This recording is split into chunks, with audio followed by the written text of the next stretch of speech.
I've already addressed the downfall of Tony Ferguson, and you guys didn't seem to like it. So I'm going to do it again as Tony has reached a new low. Yes, just when you think he couldn't go any lower, he is announced to be boxing the one, the only Salt Poppy. What? Bro, what are you talking about, man? Yes, I'm not making this up. This man is fighting Influencer, a man that I believe is famous for no reason. Salt Poppy, I think he's famous for putting salt on everything. You could correct me in the comment section if you want. But nonetheless, after leaving the UFC almost a year ago, remember he had that fight with Dylan Dennis set up. This is truly embarrassing for Tony's legacy. 90% of the fucking comments out there are saying that I'm washed up, I'm old, and I should fucking retire and all this other bullshit. And they're saying that because they can't fucking do this shit that I'm doing. Fucking, it's crazy. And the other 20% is saying that Salt Poppy's gonna knock me out. So 100% of you bitches are out there hating on me. So you know what? That's more fuel for my fire. 60% of the time, it works every time. And Salt ain't no bum in the ring either. I mean, this guy definitely has some fights under his belt where it can make something unfortunate happen for Tony.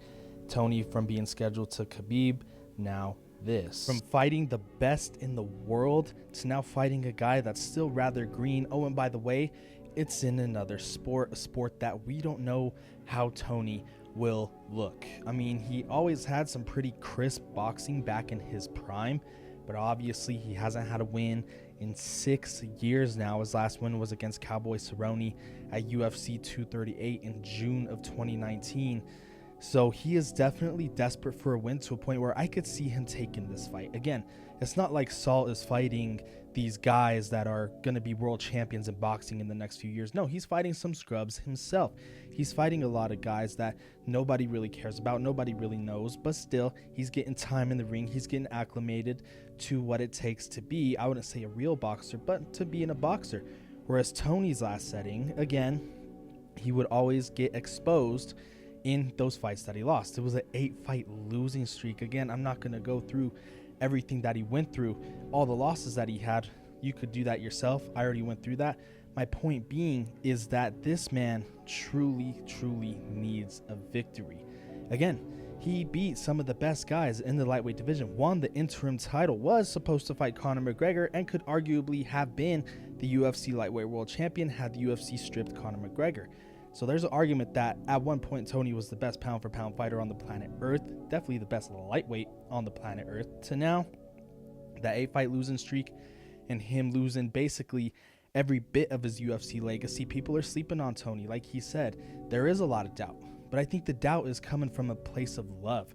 People are worried about Tony after being knocked out cold many times, after being outstruck many times, after being near choked out many times against Bobby Green for one. People are more concerned for his well-being, and we just don't want to see him lose anymore. Granted, it's against a guy that is not on the level of a UFC fighter, but I guess the downfall of this, the downside of this, would be it's because it's in a different sport. Tony is not a boxer. He is a wrestler. Again, his boxing did help him win some fights. The fight that I thought really showcased his boxing was his Anthony Pettis fight, and the Cowboy fight too. But again, that's MMA. You have to factor in so many different aspects of MMA. Now you add in this, you add in just the hands.